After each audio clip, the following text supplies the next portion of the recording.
Olá a todos! Bem-vindos ao canal Histórias e Confissões. Obrigado por se inscrever no canal para não perder nenhuma história. As histórias que vamos compartilhar, inspiradas em relatos encontrados na internet, destinam-se apenas a fins de entretenimento. Não devem ser interpretadas como um incentivo à imitação de tais atos, ou como discriminação contra indivíduos específicos. Boa sorte! Aprendemos a entrar em uma casa sem fazer barulho quando passamos 20 anos no serviço de inteligência militar. Naquela noite, no entanto, não era a paranoia que guiava meus gestos, apenas um hábito bem enraizado. Fechei a porta atrás de mim, e o cheiro familiar de madeira de sândalo me atingiu em cheio, como uma memória repentinamente despertada. Clary sempre acendia esse incenso quando fazia limpeza ou meditava.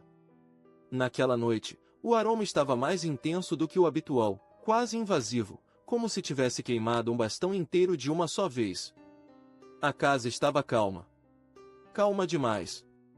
Normalmente, um velho trecho de jazz flutuava suavemente do andar de cima, transmitido pelo alto-falante Bluetooth de que ela tanto gostava. Clary adorava esses sons de outra época, Coltrane, Miles Davis, Chet Baker. Mas naquela noite, era outra coisa. Um ritmo pop, oco e rápido, vibrava levemente acima de mim.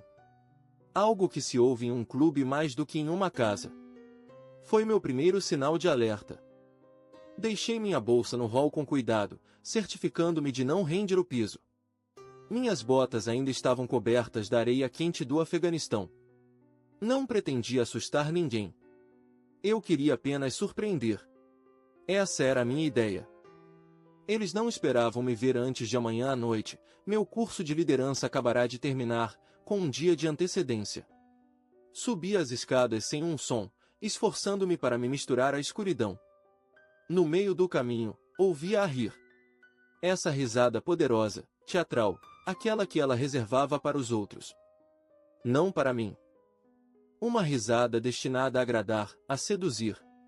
Ela vinha do nosso quarto.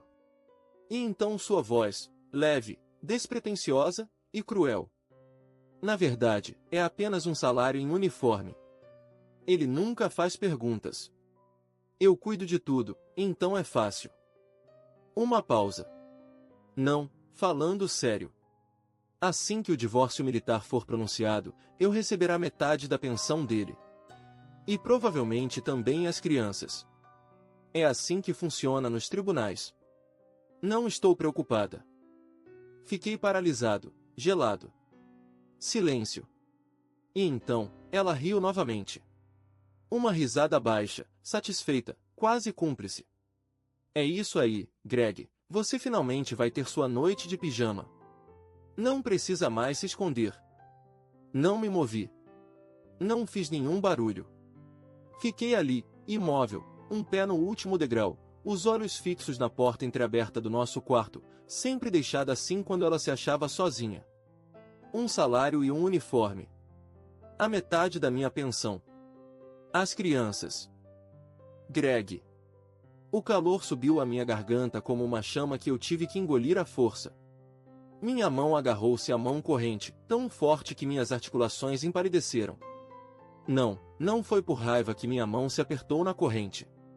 Não era o desejo de acertar alguma coisa. Era simplesmente a necessidade vital de me ancorar, de não desmoronar. De manter os pés no chão enquanto tudo vacilava. Tudo que eu havia construído, as implantações, as promoções, os treinamentos, todos esses anos de sacrifícios, os aniversários perdidos, os retornos silenciosos a casas adormecidas, tudo isso, eu fiz por eles. Para que tivessem uma vida estável, uma casa tranquila, uma infância feliz. E agora, ela falava com um homem chamado Greg. No viva voz. Tranquilamente. Meu cérebro gritava para atravessar aquela porta, para irromper naquele quarto como em território hostil. Mas meu treinamento me dizia o contrário. Fique na sombra. Observe. Controle. E, pela primeira vez, o treinamento venceu. Desci sem fazer barulho, como havia feito ao subir. Peguei minha bolsa no hall, abri a porta sem um rangido e entrei no carro. 10 minutos depois, estava sentado em um restaurante aberto a noite toda. Na cabine do fundo, onde ninguém viria me incomodar. Pedi um café preto que não toquei. Olhei para ele, simplesmente. 1 hora inteira. Enquanto as palavras dela giravam em loop na minha cabeça. Clary queria se divorciar. Tudo bem. Ela pensava em levar metade da minha pensão, da minha vida, das crianças. Nenhuma chance. Ela não sabia com quem estava lidando. Mas iria aprender. À sua maneira. E devagar. Quando voltei 1 hora depois, meu plano já tinha começado a tomar forma. E pela primeira vez em muito tempo, eu sorri. Um sorriso verdadeiro. Não de alegria. De certeza. Clary não tinha nenhuma ideia de que ela já havia perdido. Eu voltei pela porta da frente, pela segunda vez. Desta vez, eu a fechei um pouco mais forte. Suficiente para que ela me ouvisse. Suficiente para que ela soubesse que eu estava lá. Clary? Eu disse em um tom desapegado, como se nunca tivesse estado lá, como se não a tivesse ouvido trocar minha vida e meus filhos como uma negociação de negócios, como uma transação comum. Um silêncio. Então, sua voz. Doce, forçada, melosa. Que surpresa! Eu deixei meu saco perto da pequena mesa do hall e me dirigi para a cozinha, forçando meus traços a esboçar um sorriso. Uma máscara bem lisa. Ela chegou quase imediatamente, descalça, sorridente, com essa luz nos olhos, a da mulher que eu havia casado. Ela me abraçou calorosamente, como se nada tivesse mudado. Oh meu Deus, você chegou cedo! Disse ela, rindo contra meu ombro. Eu queria te fazer uma surpresa, respondi calmamente. A conferência terminou um dia mais cedo. Ela se inclinou para trás para me olhar, com aquele sorriso bem ensaiado. Aquele que ela reservava para os momentos em que queria conseguir algo. Você deveria ter me avisado. Eu teria arrumado. Eu teria preparado o jantar, está tudo bem, respondi. Estou apenas feliz por estar em casa. E assim, seu pequeno teatro chegou ao fim. Cortina. Ela lançou um olhar por cima do ombro. As crianças estão no andar de cima. Nora está trabalhando em um projeto de vulcão, e Owen está assistindo a um desenho animado sobre um lagarto voador, ou algo assim. Eu acenei com a cabeça. E subi. Sem dizer uma palavra. Vou dizer olá a eles. Assim que entrei no quarto deles, todo o resto se apagou. Nora pulou em direção a mim rindo, apertando minha cintura com todas as forças de seus braços. Você está adiantado, disse ela, radiante. Eles te mandaram embora porque você é muito inteligente? Algo assim, respondi-lhe desarrumando ternamente os cabelos. Como vai o vulcão? Perguntei. Ele ainda está explodindo, respondeu Nora com orgulho. Owen levantou os olhos de seu tablet e sorriu para mim. Papai, você trouxe lanchinhos do aeroporto? Sempre, disse eu, estendendo-lhe um saquinho amassado de balas gomas que eu tinha guardado no bolso da minha jaqueta. Mas não conte à sua mãe. Ele balançou a cabeça seriamente, os lábios apertados para conter melhor seu sorriso cúmplice. Durante a hora seguinte, pintei com lava de papelão com Nora e fiz Owen dar uma volta de dinossauro nas minhas costas, quase destruindo uma lâmpada. Clara aparece na porta várias vezes. Ela nos enviava sorrisos, mas seus olhos sempre voltavam para o telefone. Cada vez que vibrava, ela o encarava como se fosse um sopro de oxigênio. Greg, provavelmente. Naquela noite, após o jantar, ela declarou que estava com dor de cabeça e que iria se deitar cedo. Eu a beijei suavemente na testa. Descanse bem, disse em um tom calmo. Então, tranquei-me no meu escritório. Abri meu laptop e comecei a trabalhar. Não para fugir. Para entender. Para antecipar. E-mails, históricos de chamadas, backups na nuvem, extratos antigos de cartão de crédito. Não me contentei apenas em olhar. Documentei. Capturas de tela, PDF, tabelas, cronologias. Instalei um cofre digital altamente seguro e etiquetei cada pasta com precisão militar. Não se confronta uma traição com as mãos nuas. Constrói-se um dossiê. Minha carreira inteira consistiu em identificar padrões, ler as pistas deixadas nas palavras, seguir as pegadas digitais, desvendar segredos. Agora fazia tudo isso do meu próprio salão. À meia-noite, eu tinha o que chamava no meu jargão, um primeiro dossiê verdadeiro. Fase 1, atividade digital. Clara acreditava estar planejando uma saída discreta. Ela não tinha a menor ideia de que seu dossiê já estava aberto, e que cada passo que ela dava a levava diretamente para o meu campo de visão. Os papéis oficiais chegaram em uma manhã de domingo. Ela esperou o fim do café da manhã para tirá-los. Ela encenou a situação como uma comédia leve, quase banal. Anunciou que precisava passar na farmácia para comprar remédios para alergias. Então voltou com um grande envelope pardo na mão. Nada alarmante à primeira vista. Eu, ainda sentado à mesa, saboreando meu café enquanto Nora e Owen tentavam revezar para virar panquecas com uma espátula que não podiam tocar. Clara entrou na sala de jantar, sempre com aquele sorriso ensaiado, excessivamente rígido para ser natural. Suas costas estavam muito retas. Seus olhos, muito brilhantes. Ela segurava o envelope como um documento sagrado. "Posso falar com você um segundo?" perguntou, apontando para a sala com um leve movimento de cabeça. "Claro", disse eu, levantando-me lentamente. Lancei um olhar de canto para as crianças. "Não queimem a casa." Ela esperou até que estivéssemos sozinhos. Então, com um cuidado cerimonial, colocou o envelope sobre a mesa de centro, como se me estivesse oferecendo um presente. Eu já sabia o que era. Soube desde o instante em que ela ultrapassou a porta. "Eu acho que a melhor maneira de avançar", disse suavemente, com aquela voz doce que ela reservava para anúncios que queria fazer parecer razoáveis. Como se tentasse parecer triste. Como se estivesse encenando a cena do coração partido. "Nós simplesmente nos afastamos." Não respondi de imediato.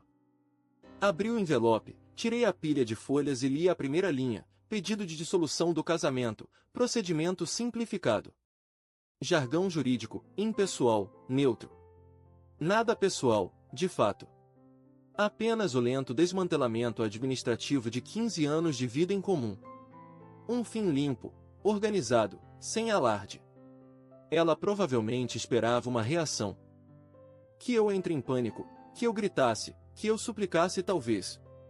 Ela provavelmente imaginava lágrimas, uma discussão, algo espetacular. Mas tudo o que ela teve foi meu silêncio. Em vez de dizer uma palavra, simplesmente estendi a mão em direção à pequena mesa de apoio, onde repousava a caneta que ela me deu para nosso 10º aniversário. Banho de ouro, gravada com minhas iniciais.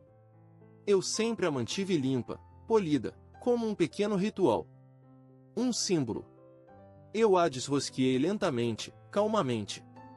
Assinei a folha de cima com uma mão experiente, quase cerimoniosa. Então, um clique seco da tampa pôs fim ao gesto. Frio. Definitivo. Clary piscou os olhos.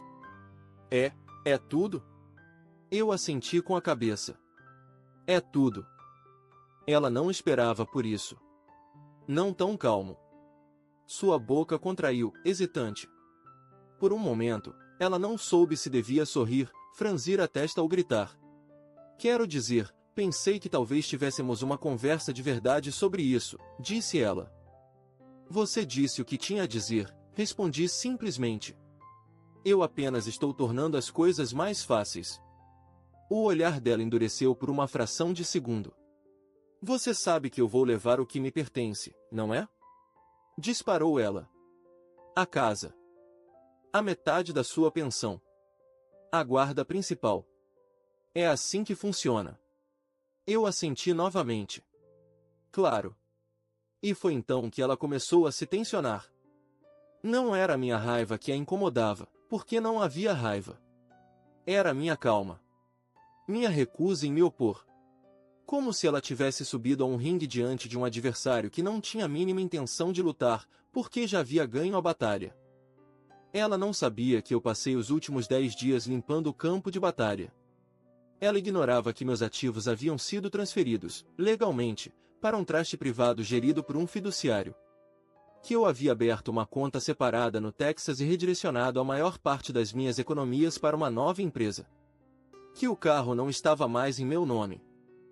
Que esta velha propriedade herdada, aquela da qual ela havia esquecido até mesmo a existência, tivesse sido comprada e protegida.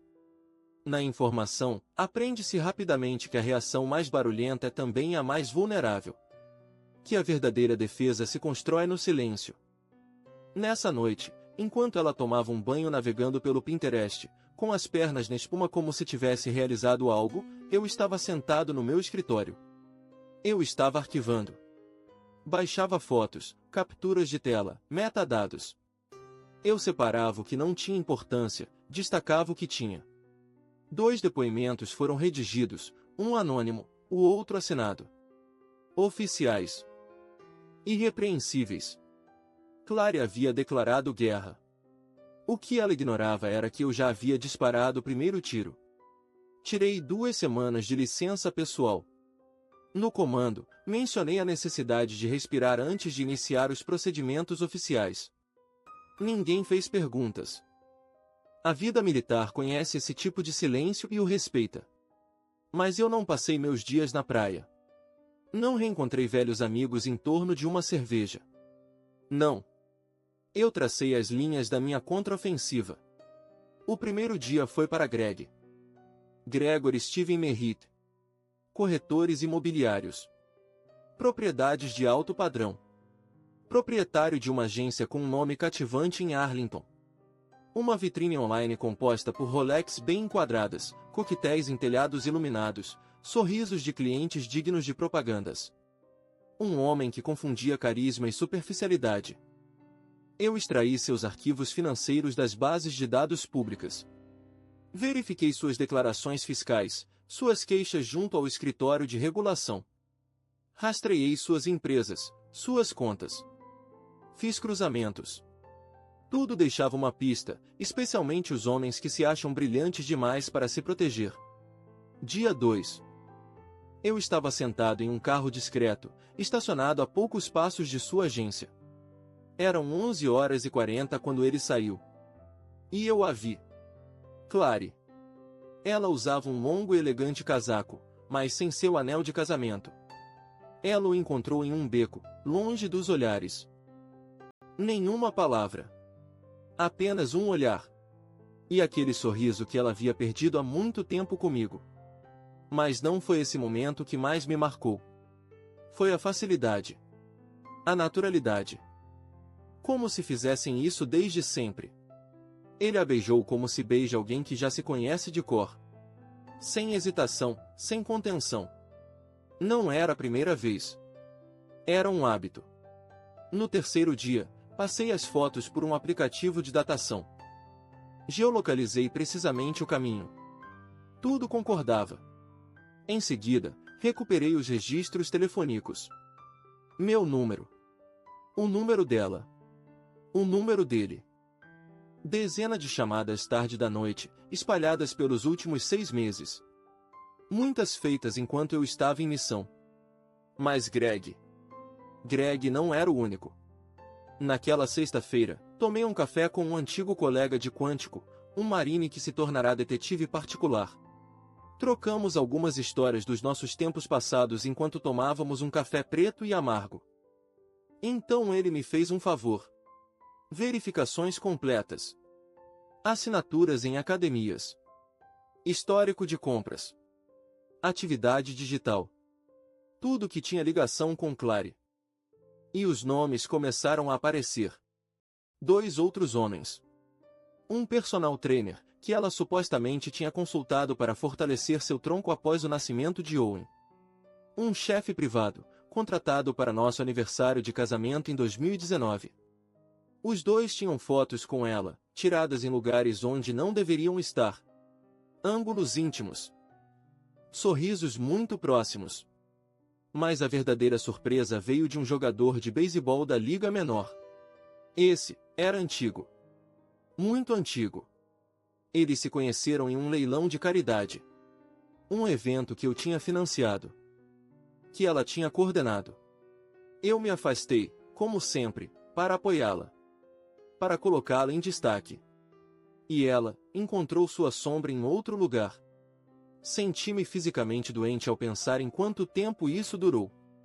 Não foi um erro. Foi um estilo de vida. Naquele fim de semana, ela levou as crianças para a casa dos pais.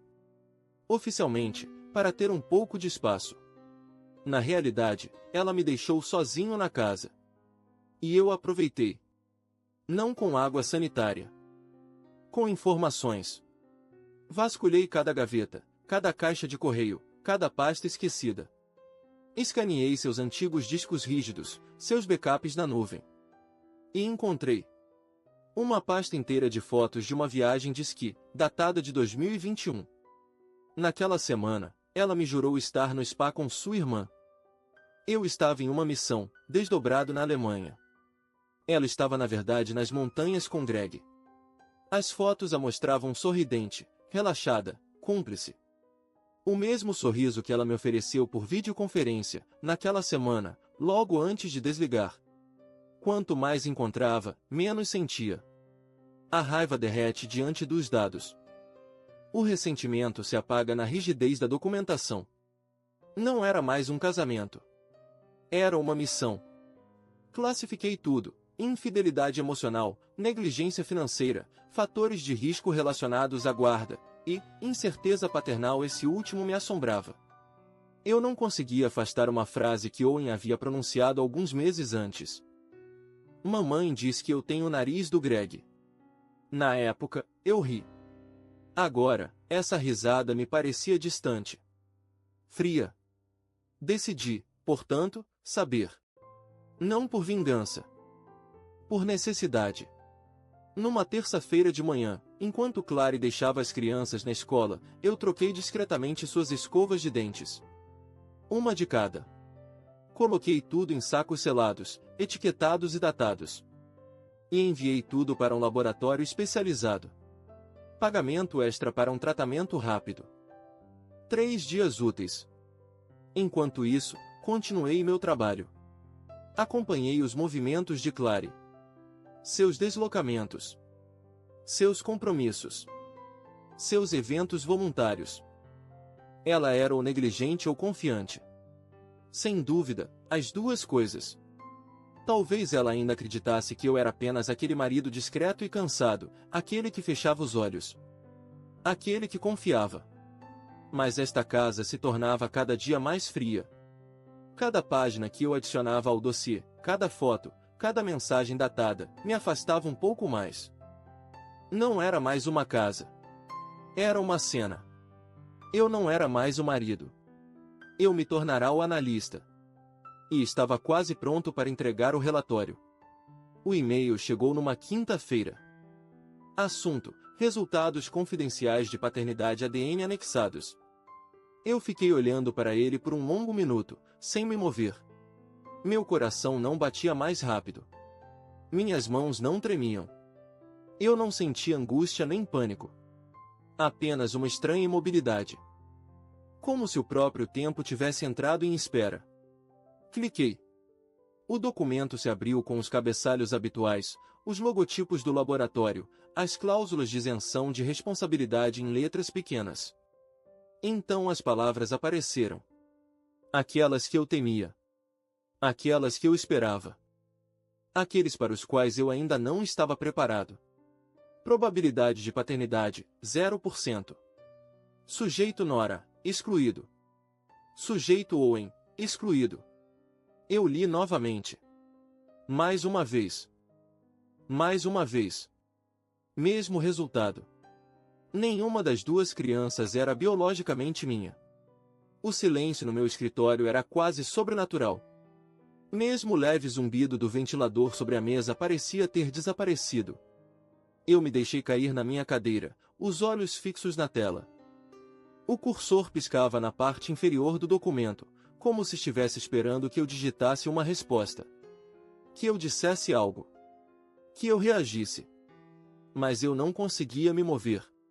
Não era o choque. Não realmente. Uma parte de mim sabia disso. Não era mais a traição, ela havia sido registrada, catalogada, dissecada. Era outra coisa. Mais profundo. Mais desarmante. Era essa onda irreprimível de lembranças. Nora, aos 4 anos, em pé no sofá com seu traje de astronauta mal ajustado, exigindo que eu a chamasse de comandante. Owen, aos 6 anos, caindo da bicicleta, chorando de raiva e dor, e eu, correndo descalço sobre o cascalho para pegá-lo sem pensar. Aquelas noites em que um bebê febril dormia no meu peito enquanto Clary dormia, mal consciente do que eu vivia, do que eu dava. Cada joelho ralado. Cada teste de vocabulário. Cada pesadelo sussurrado no escuro. Eu estava lá. Eu era o pai deles. E, no entanto, este documento dizia o contrário. No papel, eu não era nada. Nada além de um homem bem-intencionado, traído repetidamente, que havia criado os filhos de outros sem nunca ter sabido. Fechei lentamente o laptop. Levantei-me, tranquei a porta do meu escritório atrás de mim. Então eu me deixei cair no chão, sem graça, como um homem que não queria mais tocar esta terra. Não sei quanto tempo fiquei lá. 10 minutos? 1 hora? A luz do corredor não mudava. Nada mudava. Exceto tudo. Mais tarde à noite, subi as escadas. Abri delicadamente a porta do quarto deles. Só para vê-los. Só para me lembrar. Nora tinha adormecido, um livro aberto sobre os joelhos, um atalho no tempo. Aquilo que eu lhe havia lido no ano passado, página após página, cada noite daquela longa semana de gripe. Owen, por sua vez, dormia encolhido de lado, com os braços envolvendo aquele velho bichinho de pelúcia, um sapo verde um pouco rasgado que eu havia comprado para ele em um posto de gasolina no Kentucky. Uma dessas viagens improvisadas, apenas ele e eu, quando Clary disse que precisava de um pouco de solidão. Eu me apoiei na ombreira. Fechei os olhos. Eu talvez não fosse o pai dele segundo aquele papel frio e clínico. Mas ninguém além deles jamais me olhou assim. Ninguém além de mim estava lá, todos os dias. Cada lágrima. Cada risada. E apesar de tudo que eu sabia agora, eu os amava. Eles pareciam pacíficos. E por um breve instante, talvez até mesmo por um segundo apenas, eu senti por Clary um ódio mais profundo do que qualquer coisa que eu achasse possível. Não por causa das mentiras. Não por causa dos amantes, nem mesmo pela traição. Não. Eu a odiava pelo que ela havia tirado deles. Pelo que ela havia imposto a eles sem que tivessem escolha. Ela havia transformado a origem deles em segredo. Ela lhes havia tirado algo sagrado, o direito de saber, de entender, de escolher. Ela havia coberto de sombra os fundamentos de suas vidas, sem uma pitada de remorso. Eu não podia ignorar os resultados. Eles estavam lá, pretos no branco. Incontestáveis. Mas eu também não podia olhá-los de outra forma. Nora. Owen. Eles eram meus filhos. Não por sangue, mas por tudo mais. Por amor. Por anos. Nos gestos diários que ninguém via. Então eu tomei uma decisão. Eu não diria a eles. Não agora. Talvez nunca. Um dia, se eles perguntassem, eu seria honesta. Mas até lá, eu os protegeria. Como sempre fiz. Completamente. Imprimi os resultados. Deslizei-os na pasta de proteção dentro do meu cofre seguro e fechei o fecho com cuidado. Clary pensava que tinha o poder. Porque conhecia o sistema judicial da família. Porque seduziu o homem certo na hora certa. Porque sabia mentir com graça. Mas a verdade era mais pesada do que seus jogos. E eu a detinha. Toda. Incluindo aquela que, se eu a revelasse, a reduziriam a migalhas de uma maneira que ela nem tinha imaginado. Mas ainda não era o momento. O gala aconteceu no Army Navy Club de Washington, D.C., um evento apenas para trajes de gala. Azul impecável, vestidos longos, pisos brilhantes e sorrisos contidos. Tudo estava conforme o protocolo. Tudo, até o perfume abafado de poder e reputação que pairava na sala. Clary chegou ao lado de Greg. Eu os avistei do outro lado do salão. Eles riam como adolescentes, empoleirados nessa ilusão de leveza. Sua mão se agarrava ao braço dele com insistência. Sua postura era reta demais, assertiva demais. Seu vestido vermelho, um pouco brilhante demais. Ela nunca soube ser discreta. Ela gostava de estar no centro. Naquela noite, ela achava que estava. Até que eu entrei. Nada de discrição, desta vez. Nenhum passo sutil. Nenhum olhar nas sombras. Eu estava em uniforme de cerimônia completo. Decorações, medalhas, anéis dourados, um muro de ordem e mérito. Eu não era mais um marido traído.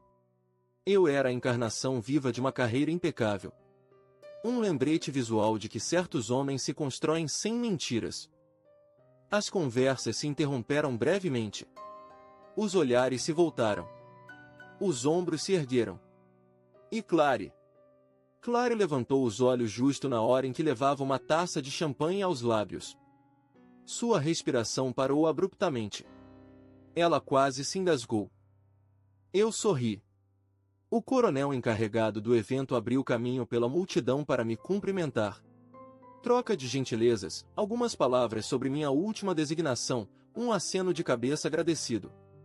Então, ele me conduziu às mesas reservadas para os convidados de honra.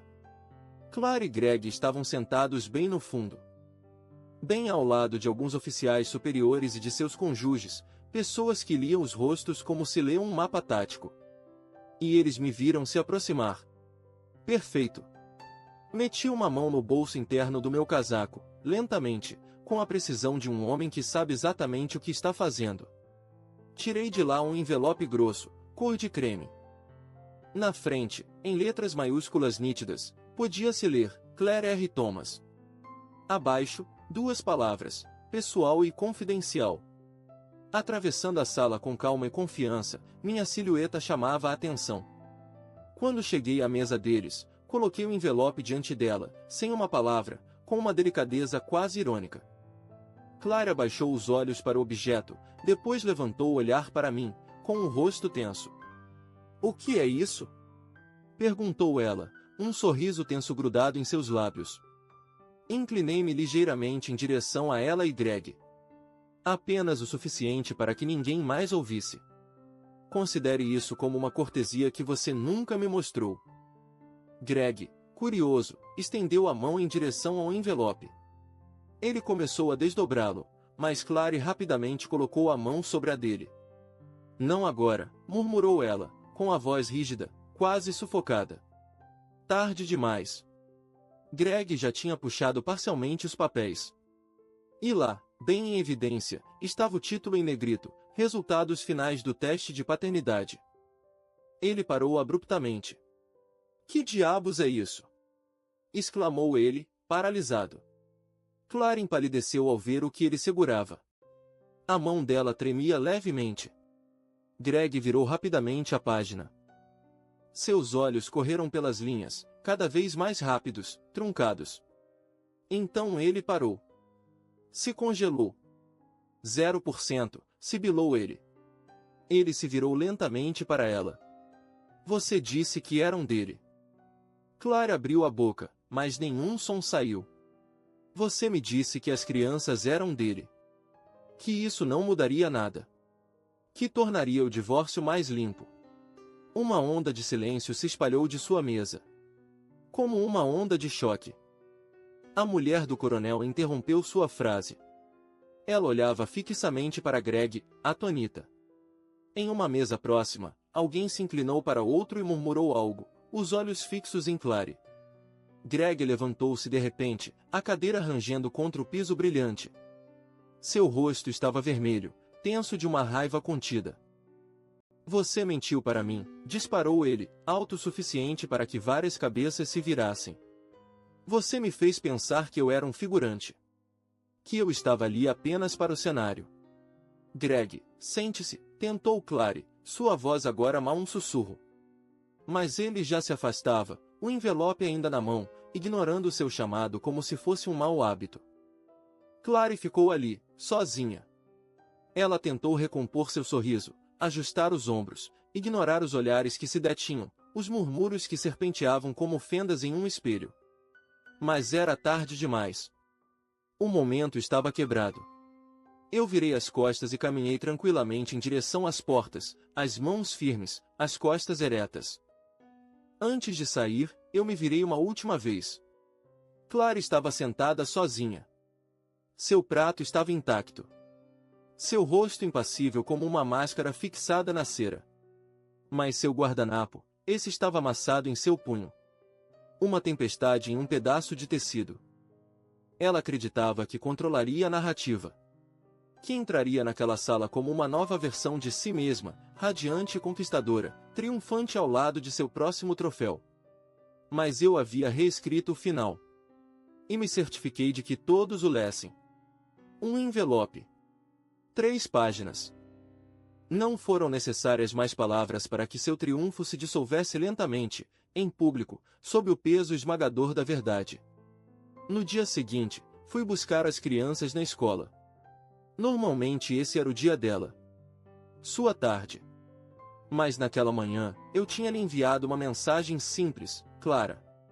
Não venha. Eles estarão comigo. Ela não respondeu à minha mensagem. No retrovisor, eu vi a Nora fixando a janela, os braços cruzados, os olhos ausentes. Owen mordiscava o cordão de seu moletom, um velho tique, sempre o mesmo, quando não encontrava as palavras. Eles não me perguntaram por que eu estava lá no lugar da mãe deles. Eles sabiam. Não os detalhes. Mas o suficiente. O silêncio deles dizia mais do que qualquer pergunta. Em casa, preparei queijo grelhado e sopa de tomate, uma refeição simples, reconfortante, quase ritual. Owen deu um pequeno gole. Nora, por sua vez, não tocou. A mamãe está em apuros? Ela perguntou finalmente, sem olhar para mim. Eu coloquei suavemente minha colher na tigela. Por que você pergunta? Ela encolheu os ombros. As pessoas na escola estão sussurrando. A mãe de alguém disse que aconteceu alguma coisa, em uma festa. Eu suspirei. Então me inclinei levemente em direção a eles. Ok. Eu penso que devemos conversar. Owen parou de beber. Nora levantou os olhos. Eles estavam esperando. Não com medo. Com aquela mistura de maturidade forçada e vulnerabilidade que as crianças têm quando o mundo de repente se torna mais complicado do que o esperado. Uma longa respiração. Você sabe que eu te amo, não sabe? Nada, absolutamente nada no mundo mudará isso. Owen assentiu, suavemente. Nora franziu os olhos. E se você e mamãe se separarem? Sim, respondi sem hesitação. Mesmo assim. Especialmente assim. Ela inclinou a cabeça, lentamente. Então, vocês vão se divorciar? Fiz uma pausa. Sim. Sua mãe e eu vamos viver separadamente. Não é sua culpa. E isso não mudará o quanto eu amo vocês dois. Ela sentiu novamente, mais devagar desta vez, com os lábios apertados. Então ela me olhou nos olhos. Ela te traiu? Eu tive uma leve surpresa. Ela tinha 11 anos. Sua voz era cortante, calma. Ela já sabia a resposta. Só queria ouvi-la. Eu não menti. Sim. O rosto de Owen se enrugou como papel. Ele baixou os olhos. Com quem? Não importa, respondi, balançando a cabeça. O que importa é que não foi sua culpa. E isso não muda nada entre nós. Ele deixou a colher cair no prato, o som surdo ressoou no silêncio. A gente ainda é seus filhos? Meu coração apertou tanto que eu poderia chorar. Levantei lentamente, fui até eles e os abracei. Claro que vocês são. Sempre. Nada vai mudar isso. Nunca. Eles me apertaram forte. Mais forte do que eu poderia imaginar. Mais tarde naquela noite, a campainha soou. Eu estava na garagem, apertando uma velha dobradiça de armário. Limpei as mãos em uma toalha e abri a porta. Clara estava lá. Calça de yoga, corta-vento, sem maquiagem. Cabelo preso. Sem encenação. Sem drag. Sem espetáculo. Eu só quero vê-los, disse ela. Eu acenei com a cabeça e me afastei. Vai em frente. Ela entrou na sala. As crianças estavam assistindo a um filme. Owen se sentou, confuso. Nora, por sua vez, não se moveu. Oi, querida, disse Clary suavemente. Sem resposta. Nora permanecia parada, os olhos voltados para a tela. Clary se aproximou, colocou uma mão no ombro da filha. Mas Nora se afastou. Você mentiu para o papai, disse ela diretamente, os olhos ainda fixos na tela. E você nos mentiu. Clary se agachou ao lado dela, com a voz trêmula. Querida, Nora. Mas Nora se levantou e foi em direção à escada sem dizer uma palavra. Eu me endireitei para abrir caminho para ela. Ela passou por nós como uma pequena sombra ereta, muda de raiva. Owen, por sua vez, permaneceu imóvel. Seus olhos iam de sua mãe para mim. Você vai se mudar? Perguntou ele a Clary. Sua voz estava quebrada. Eu, não sei ainda, respondeu ela. Ele se virou para mim, seus olhinhos cheios de uma esperança desesperada. Posso ficar aqui? Eu me agachei ao lado dele, coloquei uma mão em seu ombro. Você sempre pode ficar aqui.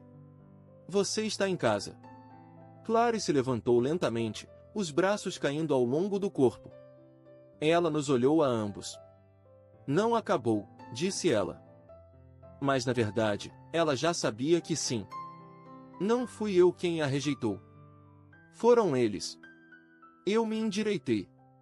Calmo, firme. Acaba quando o tribunal diz. Clary ficou imóvel por um instante. Parecia que ela ia falar, talvez tentar uma última justificativa, um último sopro de controle. Mas nada veio. Ela se virou e foi embora sem fazer barulho, pela primeira vez sem drama. Apenas, em silêncio. Na manhã seguinte, consultei meus e-mails. A ordem de emergência que congelava o acesso de Clary às contas conjuntas e ao fundo de aposentadoria havia acabado de ser aprovada. O arquivo se abriu, neutro e impessoal, mas aos meus olhos, era um ponto de ancoragem. Uma linha traçada. Uma respiração no caos. Eu fixei a tela por um momento. Então, fechei meu laptop. Algumas coisas poderiam ser salvas. Outras, como a confiança, nunca. A sala de audiência era pequena, iluminada e impessoal. Nada a ver com os julgamentos teatralizados das séries de TV. Sem gritos, sem surpresas estrondosas, sem advogados gesticulando.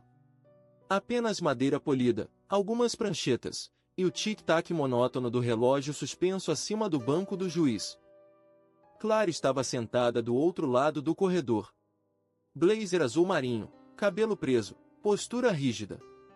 Pronta para dar a ilusão de domínio. Dignidade estratégica.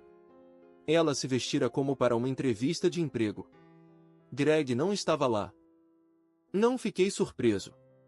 À minha direita, a capitã Reed, minha advogada. Antiga oficial do JAG. 3 zonas de conflito em seu currículo. Calma. Afiada. Temível quando necessário. Ela me avisou, o tribunal da família não tem nada a ver com a justiça. É papelada. Preparação. E uma paciência infinita. Felizmente, eu tinha os 3. Começamos pelas formalidades. O pedido de divórcio de Clary. A sua solicitação por uma guarda compartilhada. A metade da casa. Uma parte da minha pensão militar. O capitão Reed sorriu suavemente. Educado. Cortante. Contestamos tudo isso, meritíssimo. O advogado de Clary, um civil com um terno muito justo, saturado de gel para cabelo e arrogância mal colocada, se agitou levemente. Ele não sabia o que estava por vir. Ele provavelmente acreditava em uma batalha de procedimentos. O que ele iria receber era uma demolição metódica. Começamos com as provas de infidelidade. Fotos. Data e hora. Recibos de hotel. Capturas de tela. Mensagens de voz.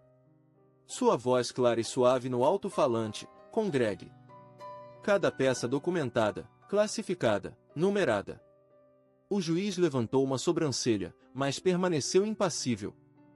Então veio a fraude financeira. 3 anos de transferências regulares, discretas, de nossas contas conjuntas para uma conta privada em nome de Clary. Despesas de luxo. Estadas exorbitantes. Compras de joias. Passagens aéreas. O juiz finalmente levantou a cabeça.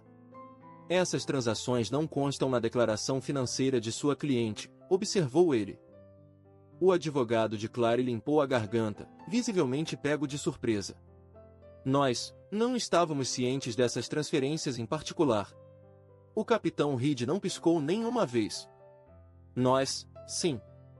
Finalmente, chegamos ao cerne da questão. Os resultados de paternidade. Apresentados em um dossiê lacrado. Sem brilho. Sem efeito dramático. Apenas os fatos. O capitão Reed falou com uma voz firme, confiante. Foi confirmado que as 2 crianças não têm nenhum vínculo biológico com o Sr. Thomas.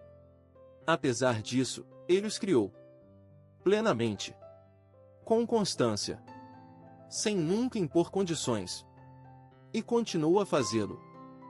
Sem hesitação. O silêncio que se seguiu não foi constrangedor. Foi pesado de respeito. O juiz se inclinou lentamente para trás. Ele consultou o processo. Então levantou rapidamente os olhos para mim. Eu não tinha nada a acrescentar. Tudo já havia sido dito. Provado. Sentido. Era claro.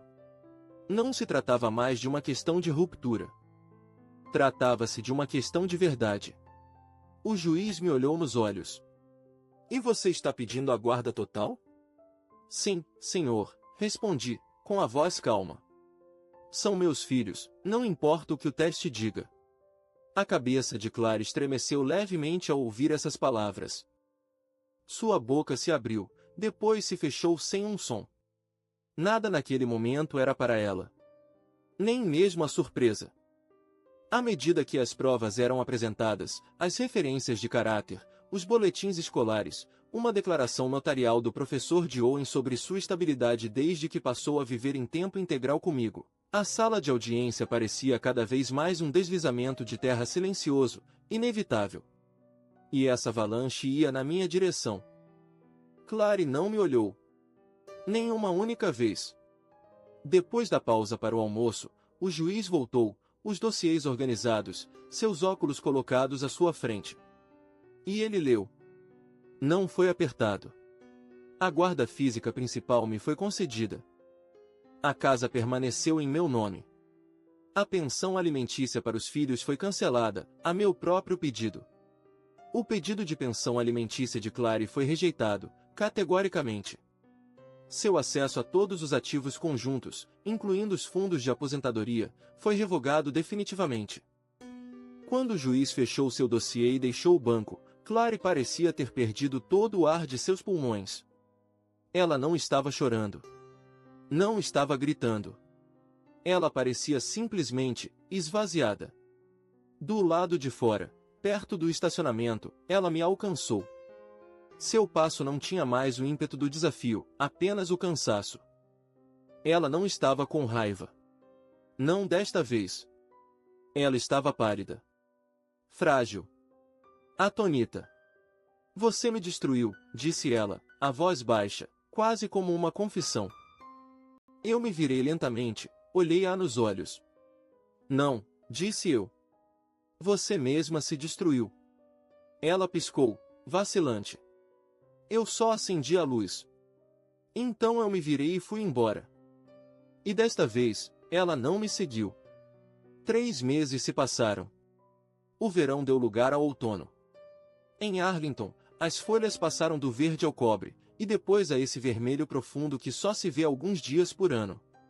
O mundo desacelerava. E em casa, começávamos a reconstruir. As crianças haviam se adaptado à sua nova rotina. Nova escola. Nova disposição da mesa no café da manhã. Novo ritmo de vida, sem tensão, sem sussurros atrás das paredes. Nora começou a fazer trabalho voluntário na biblioteca aos fins de semana. Ela organizava os livros com aquela dedicação silenciosa que sempre teve. Owen, por sua vez, juntou-se a um clube de robótica júnior. Ele insistiu para que seu projeto se chamasse Capitão Frogbot, em homenagem ao seu velho bichinho de pelúcia. Não discuti. Era perfeito. A casa, outrora fria e tensa como uma cena de crime, tornou-se novamente um lar. Lá se respirava. Lá se ria. E eu? Eu respirava, finalmente. Retomei minhas compras matinais. Voltei a participar do clube de xadrez na base. Recebi algumas ligações do comando. Eles queriam saber se eu estava pronto para reintegrar o circuito, para considerar uma nova designação. Eu disse que ainda não. Não antes que as crianças estivessem completamente instaladas. Não enquanto nosso equilíbrio não estivesse firmemente enraizado. E então, havia Lídia. Nós nos encontramos há alguns meses, na conferência de inteligência em Stuttgart. Justo antes de tudo desmoronar. Correspondente de guerra. Ágil. Direta. Engraçada, mas com uma lucidez rara que só se pode adquirir no campo. Tínhamos trocado e-mails por um tempo. Nada mais. Eu não estava pronto. Mas ela passou por Washington para um artigo. Ela me ofereceu um café. Tornou-se um almoço. Depois uma longa caminhada pelo National Mall, entre museus e memórias. Então, um jantar.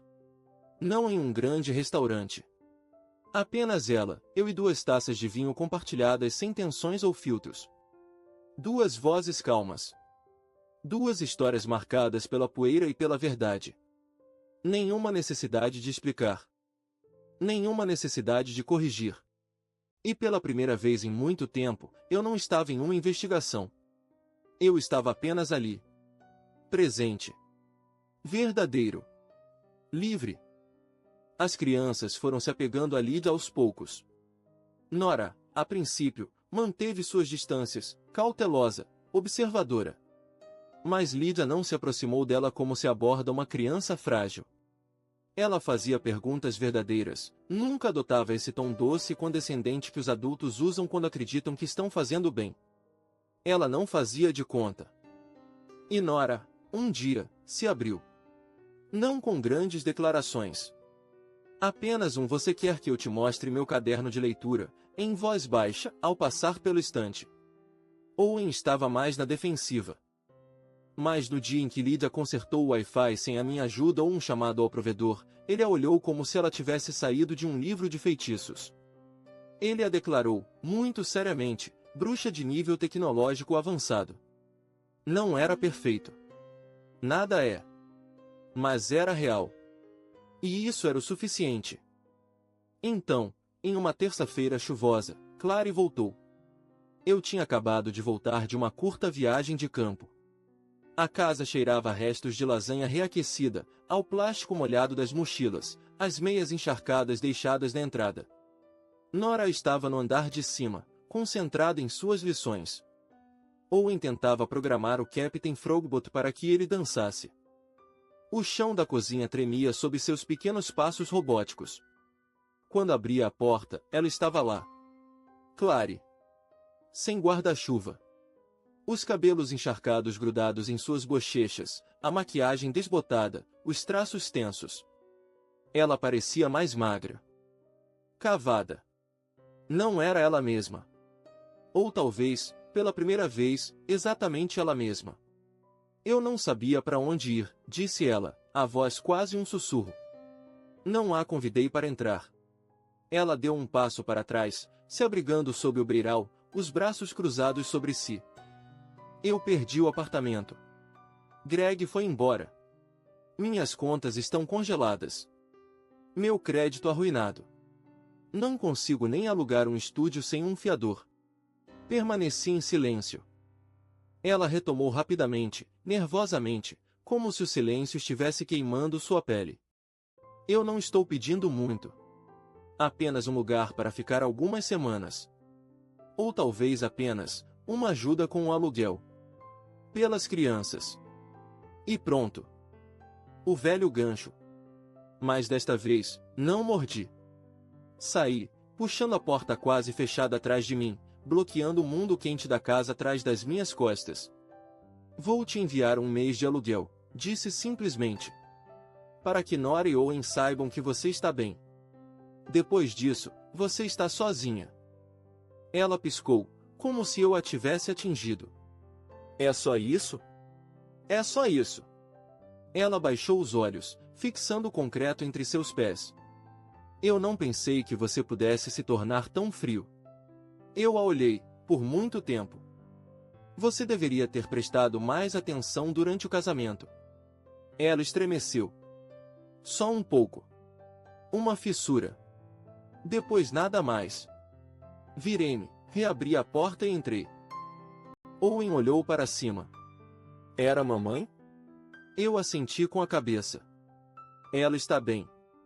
Ela só precisava de ajuda com alguma coisa. Ele não insistiu. Nora não desceu. E assim, a porta se fechou atrás de Clary pela última vez. Não bateu. Apenas fechou. A manhã de sábado se levantou com o cheiro de waffles de canela e o sopro morno de um cachorro adormecido. Owen estava sentado no chão da cozinha, oferecendo fatias de bacon a Max, nosso cachorro de abrigo, faminto como um urso, fiel como um soldado. Nora estava à mesa, óculos no nariz, seu laptop aberto na frente dela, listando ideias para sua dissertação de inglês. Lyd estava servindo café enquanto respondia suas perguntas, como se conhecessem desde sempre. Não era barulhento. Era cheio. O tipo de barulho que diz que as pessoas vivem aqui, não que estão apenas sobrevivendo. Eu estava em pé diante do fogão, virando waffles, observando a luz da manhã rastejar suavemente pelo chão de azulejos. Pai, você acha que a traição conta como tema? Perguntou Nora enquanto ajustava os óculos. Virei-me para ela, sorrindo. Na literatura ou na vida? Ela retribuiu meu sorriso, travessa. Nos dois. Certamente, acrescentou Lyd enquanto se sentava ao seu lado. Especialmente se o personagem aprendeu uma lição. Owen levantou os olhos do seu robô, com uma expressão indignada. O Capitão Frogbot nunca trairia ninguém. Todos nós caímos na risada. Max ladrava como se estivesse concordando. Era um caos. Mas era um bom caos. Meu telefone vibrou suavemente na bancada. Uma nova mensagem. Clary. Aceitar um emprego em Denver. A partir do próximo mês. Diremos adeus às crianças antes que eu vá. Obrigada pela ajuda antes. Não vou mais incomodá-lo. Li uma vez. Depois uma segunda. Sem raiva. Sem desculpas também. Apenas uma distância limpa, nítida. Como um último painel de cortina que se fecha sem ruído. Eu digitei uma resposta simples. Boa sorte. Era tudo. Eu posou o telefone, virei a última waffle e chamei todo mundo. É hora de planejar uma viagem em família. Owen largou seu pedaço de bacon e correu até a mesa, os olhos brilhando. A trilha, né? A gente tinha dito isso, não? Você tinha dito isso, corrigiu Nora, revirando os olhos. Eu apenas prometi não morrer em uma trilha. Lyda riu. Compromisso, disse ela enquanto despejava xarope. Um lugar pitoresco. Com Wi-Fi. Tirei um velho mapa das trilhas de Shenandoah, amassado, amarelado nas bordas. Eu o tinha guardado em uma gaveta por anos. Sempre esperando pelo momento certo. Owen apontou locais de camping com riachos. Nora circulou com uma cabana. Lydia escolheu a trilha que atravessava um promontório chamado Sunset Rock. Todos nós paramos por um momento. Era óbvio. Era o lugar. Mais tarde naquela noite, depois que as crianças tivessem adormecido e Mac se enrolasse debaixo da mesa em um suspiro de cachorro feliz, Lydia e eu nos acomodamos na varanda dos fundos. Um grande cobertor sobre nossos ombros compartilhados. O ar estava fresco, a escuridão reconfortante.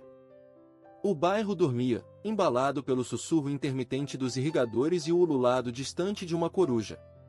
Eu fixava as estrelas, e sem realmente pensar, murmurei, eu nunca teria acreditado que acabaria aqui.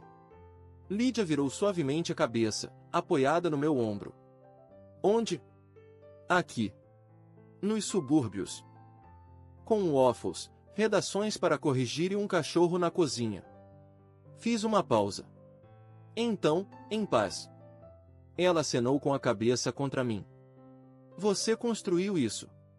Eu olhei pela janela da cozinha. Os pratos secavam no escorredor.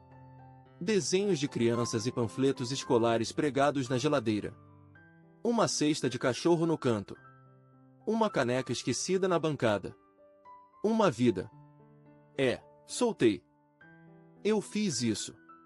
Não por vingança. Não por raiva. Mas aos poucos. Dia após dia. Depois que o fogo parou de queimar tudo por dentro, depois que as cinzas se assentaram, eu reconstruí. Não um castelo. Não uma vingança. Um lar. Sobre a mesa, Nora tinha deixado seu ensaio aberto, inacabado. Eu vi a primeira linha na tela, de onde estava sentado. Às vezes, a família não é aquela da qual se vem.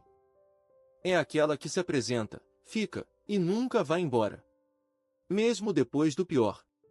Inclinei-me e peguei suavemente a mão de Lydia. E na calma, nesse caos bom que aprendemos a amar, soube, estávamos exatamente onde deveríamos estar.